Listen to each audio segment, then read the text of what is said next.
Hello, everyone, and welcome to the Colony Pit, where we catch up with our colony friends and alumni. And this is our second part of our conversation with Chucky Dukes.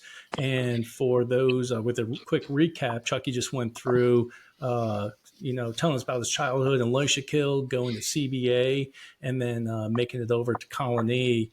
And now it's at the time where he's in his senior year. He had a phenomenal career at Colony, and it comes to an end, and the next chapter opens up. And I'll just turn over to Chucky. What was that second chapter? As soon as you graduated from Colony, where did you head to?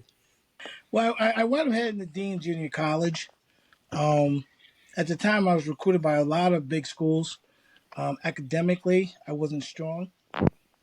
So, it was one of those things where it was like if I was going to go play to the next level, talking to some of these schools and stuff, they were like, listen, you got to strengthen your academics. And back in the day, it was Prop 48, and that was basically kids that did not meet the standards to basically go on to a Division 1 or Division 2 level and take full advantage of full scholarships and so forth. So, my academics were not awful, but they weren't great, and to be honest with you, it wasn't one of those things I really focused on all the time. So towards the end of my senior year, it was like, oh, I got to do more. I got to do more. So yeah, I wind up being a Prop 48. I had to go to Dean Junior College, and I had to become qualified, as they call it, qualified to play. Before I left, though, BC had been recruiting me since the eighth grade. Oh, Um, wow. yeah, my first letter came from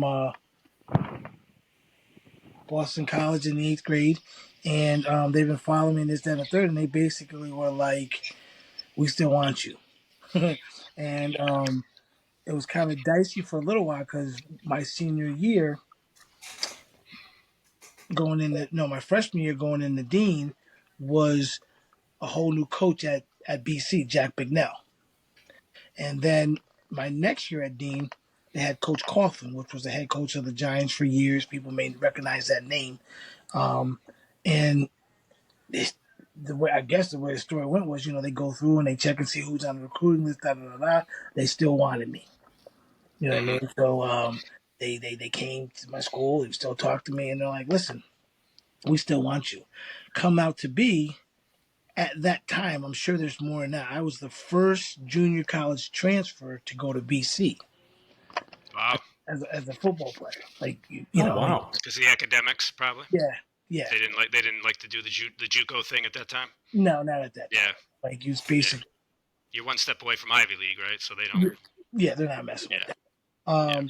But with the Prop 48 and the way that you could get to kids, because before you couldn't go at all, but then they made it to where you could go to JUCO, become eligible, and if they wanted you could go. So, but yeah, I wound up going to BC. But Dean was interesting. It was fun. It was Franklin, Massachusetts, right? Franklin, Mass. Yeah. Yeah, right on the way to Stonehill. For those that don't know, Franklin, Mass is kind of down near Foxborough in Massachusetts, like south of Boston. Like Yeah. not Cape Cod, but you're definitely not in Boston. I can tell you that. No, yeah, it's not there, but it was good. I had a good Yeah. time. Became an All American, um, Hall of Fame down there. I'm in Dean's Hall of Fame, Oh, and wow. yeah, it was good. It was really really good. And basically, what they were just keeping an eye on me. Right. They were just like, Chuck, do what you gotta do. Was the whole time you were at Dean, obviously they're keeping an eye on you, but in your mind during your time at Dean, was it always going to be BC, or was there another choice you were kind of flirting with? Well, it wound up probably always being BC, but I had no one when I went. By the time I left Dean, I had them all. I had the Hurricanes from Arkansas to Georgia, you Mm, name it, loaded, right. loaded in. And the BC coaches used to be like, how you doing? Are you going away this weekend? Like, nah, I'm going. And they'd be going, you going away this weekend? Nah, like they wanted to make sure I wasn't going on no visits. Right. They were like, no, we don't want to do it. But I did wind up going. Took two visits. I don't know why. I just felt like maybe I wanted to do. I went to UMass Amherst, which was like whatever. I Yeah. went there and hung out for the day, and then I went to New Mexico State. I think it was the Lobos. Wow. Yeah. Yeah, Oh, Wow. actually, I just wanted was to that get out. LSU? Yeah, was that in Las Cruces or up in Albuquerque? I don't know where it was. I just listen. I Use New just Mexico. yeah. I was in New That's all we gotta Mexico. know. I looked at the map. I'm like, I'm going really far. Talking to the coach, I forgot what they were recruiting on and so forth. But I was like, yeah, screw it. So I went down there and went for a visit. Little true story. I got there at night. We went out. There was literally a gunfight in the parking lot. Rex, I'm not lying. They were ducking Wow. behind cars like shit. I was like, what? How have I not heard this before? Are you I never knew serious? this story. I never heard the gunfight story. Oh my god, I yeah. might have heard some other gunfight stories in other No, parts of no, the world, no, but not no. not New Listen, Mexico. listen. We went there. There was like a frat party or something. We go to the frat house. The party's going on here. You pop, pop, pop, pop. But they're like, don't go outside. I'm like, what? So I'm looking through the windows into sight. I'm like, what's going on? Like, this is nuts. And come to find out, from New Mexico to TCU, there was like it'd be like being on 787 or something. You know what I'm saying? Yeah. Like, it was a straight shot. And they used to tell us, like, the guys and girls would come from different school, from TCU to this school and hang out. And they're like, yeah, whatever happened, there was a gunfight. I'm like, what? Okay. Like, this isn't right. So, Right. Yeah. Probably not the best place to be, no, but no, no, no, you no. know what? You gave us a gunfight story, so now we got a gunfight story on our show. So we appreciate that. John's brother, we just did him. He was in the Army Rangers. We didn't even get a gunfight story out of him, so this is pretty good. It was crazy. Yeah. Talk to us a little bit. I'll let John ask you about some of your teammates, but talk to us a little bit about TC, Tom Coughlin. I think his reputation is, obviously he's a really good coach. He won a couple Super Bowls. He did well with you guys at BC, but I think his reputation is discipline, structure, organization. Is he or was he as disciplined as the media makes him out to be, or is that a little bit blown out of proportion? Nope. It's what they say is absolutely true. I had no discipline. You know me, Rex. I really had none back then at all. Um, no, it was discipline. Knowing what I know now and why he was so good, I use what he says to this day with some of my kids. And working is, he paid attention to detail. It was the little shit. So a lot of times when you heard people being frustrated and mad and this is bullshit, you're treating us like kids, it was little stuff. So if you're not used to that, you understand what I'm saying? Like the whole thing about just being on time. He called a meeting at 4 o'clock and you had to be there at 3:15, 3:30. Now the meeting ain't at 4. You come in at 3:20 and you come in at 3:40, you're late. Really? You're late. Even though meeting started, you're late. So, yes, he was like that. I'm glad I didn't have any college coach prior to that, so I could see how hard it could have been. Like we had Right. a lot of fifth year seniors that really could have helped us out that first year that left. Mm. You understand what I'm saying? They left. But he was all about us, the team. Like I said, working out and lifting. I was always bigger and fast, stronger than some people. I'm like, yo, this is crazy. But he made sure that you had to do it. You had to be there. I had to run a lot of mornings because of that. Like I'd be a little late here and there. And when you had a morning, you had three. Like if you had to run in the morning, it was automatically three. It wasn't just one. You had three. And if you missed one, you added three more on. I might have had 50, 60 of them. I don't even know. I had I had some mornings. I had some mornings with that stuff. With some. Seriously, it got to the point where I had an incident one time, and he's like, "I'm done with it." He goes, "Either you're part of the team or you're not. I'm not playing around no more with you." He goes, "This is it." You know what I mean? And he erased him away. But the paying attention to detail is real. Him being all football is real. When you're with him, he wants you to focus about football is real.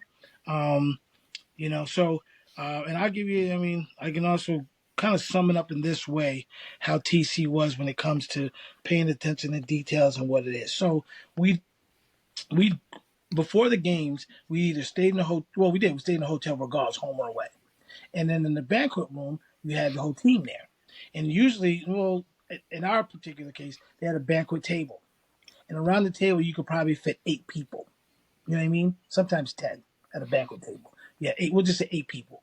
But at these banquet tables, they were 8 people. They would be seated for 8. We'd only sit 5 people at a table. Okay, and this is what he would do. So you'd have your plate setting in front of you. You'd have 3 plates, regular plates.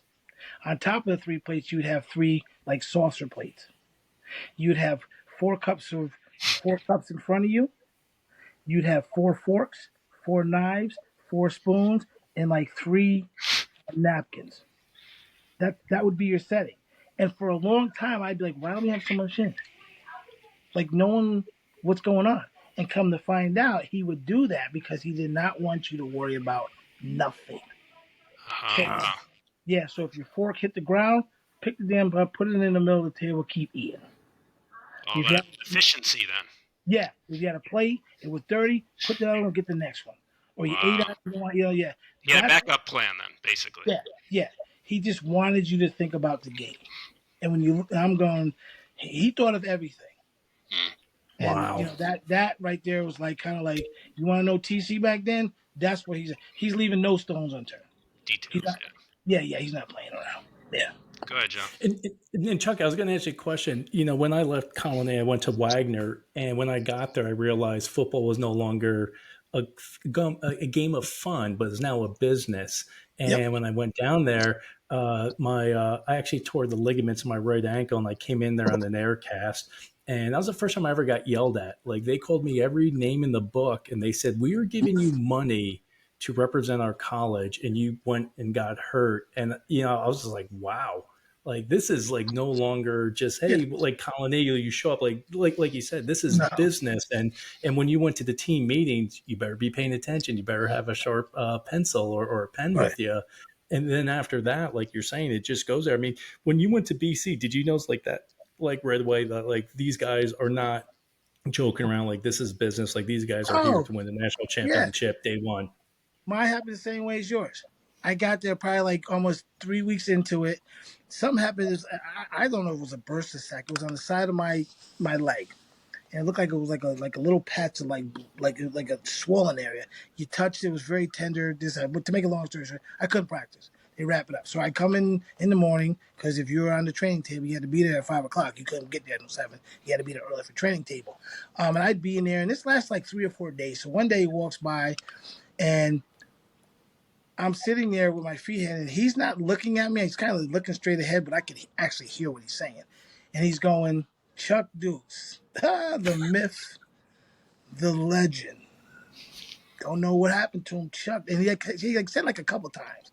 And I'm looking at him like, the fuck? I'm like, I'm hurt. Like, and I've never been hurt.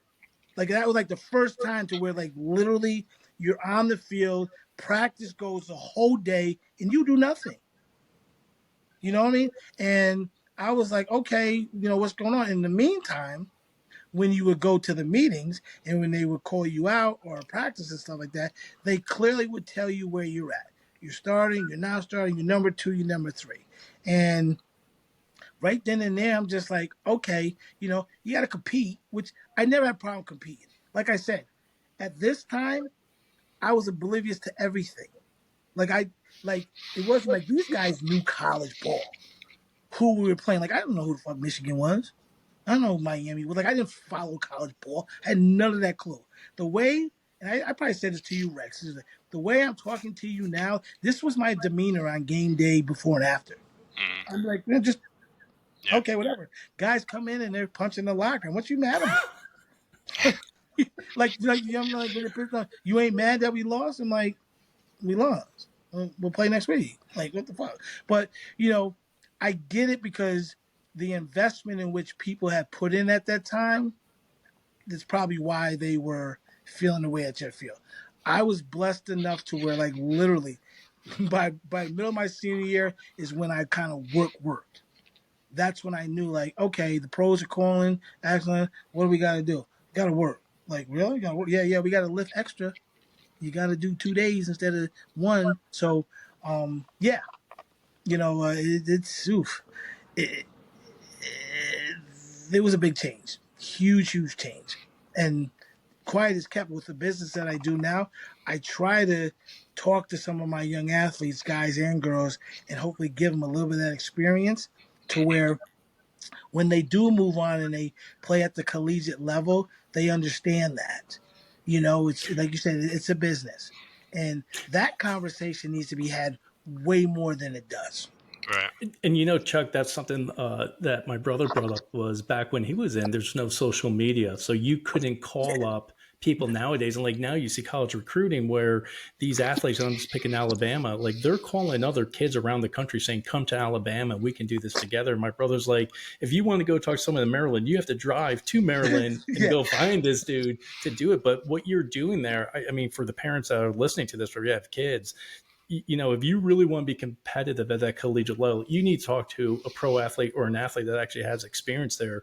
Because once you go into college, it's a different game of football. It is, like I said, the game doesn't change, but the mindset, the commitment, the responsibility is completely different. And that was one thing where Wagner's in New York City, man. I mean, I grew up in Albany and I was kind of like homesick. Like I'm down in New York City playing football, and like you're all cocky when you get down there, but then you realize like you're with the best of the best who's there. And there's guys on that team who played at Rutgers, and the one quarterback didn't want to play against Syracuse, so he came play at Wagner. And then Yep. the free safety didn't want to like give up his freshman year, so they came to Wagner. So I'm like looking at these guys like, man, this is like some big time football for And I me know as for you, compared to Colin John, Nate. when you went there, they had just, when I say just, within like the last 6 5, they won the national title. Mm-hmm. So Wagner wasn't, ECAC. yeah, Wagner Mm-hmm. wasn't pulling in no bums. Right. They were pulling in legit ballers. Was that like Division One Yeah. AA? You mean national title or Division Yeah, Three? it was. They were D3, Okay, Division Yeah. three I got you. national I title. got you. They just no, that was Chris Rest was on that team. Okay. All right. Chris was on that team. So, but yeah, to your point, and the other point too, and I want to just throw this in there. And Colony doesn't do this, and I don't understand why. So, if people are listening, they're not bringing back people that can tell the story. Mm. They need to bring back people, and they got a lot of them. I'm Right. talking. There's a whole shitload of athletes that have gone on and played, and when I say played, and you know this because you guys are both former college athletes, you don't necessarily have to be the star, the stud, when you went out and played. You just got to be around and listen to people, and see it to tell the story. Now, if you played, yeah, it might be better, and that's other than personal accolades. But really, if you were just on a team, if you're a baseball player on any college team, I don't care what it is, you could be D3, you were there for 3 years and you went to practice and you listen to coaches, you're qualified. Right. You can come back to a high school kid and say, yo, listen, buddy, you got to do this. You got to do that. You got to do this. And then when I say got to, I mean like it'd be better off if you do it. It's going to help you out. But at the end of the day, I'm just letting you know that this is what it takes to play at the next level. We Right. don't come back and tell that story. Yeah. Just That's a good point. yeah. No, Yeah. something, It is Chucky. what it One, is. And yeah, no, we you're won't go down 100% that. We won't right. go down that path. But No, you're 100% right. And I think, just hearing from like my brother and other people, they actually had a chance to sit down, and Chuck Dukes tells us what he went through as a senior or as a junior. I actually think we need to get to these kids earlier, like their freshman year when it comes to academics, and that's a big thing too, is kind Yeah. of give them that direction to go there, and then after that, everything else plays in. But I don't want to kill this quickly. I know you got someplace to go to. I would definitely love to have you back on, man, and pick up where you set all these records at Dean, and I actually got all your stats here, so I was going to throw them at you, and now you're on to the NFL. So if you're up for it, love to have you back on, man, and pick up with that career, and then just the people that you played with, at BC that were just on your team, or people that if you follow college football, the Mark Chamors, the Stephen Boyd, the Chucky Dukes, and all these people. There's some people on there that are just great NFL players, but that is for another day. I know you got to go. Thank you so much for joining us. We truly appreciate it. Rex, you want to close us out? Yeah, just a reminder to all of our viewers out there in Garnet and Gold Nation, hit that subscribe button, and we'll see you on the next episode. Peace out.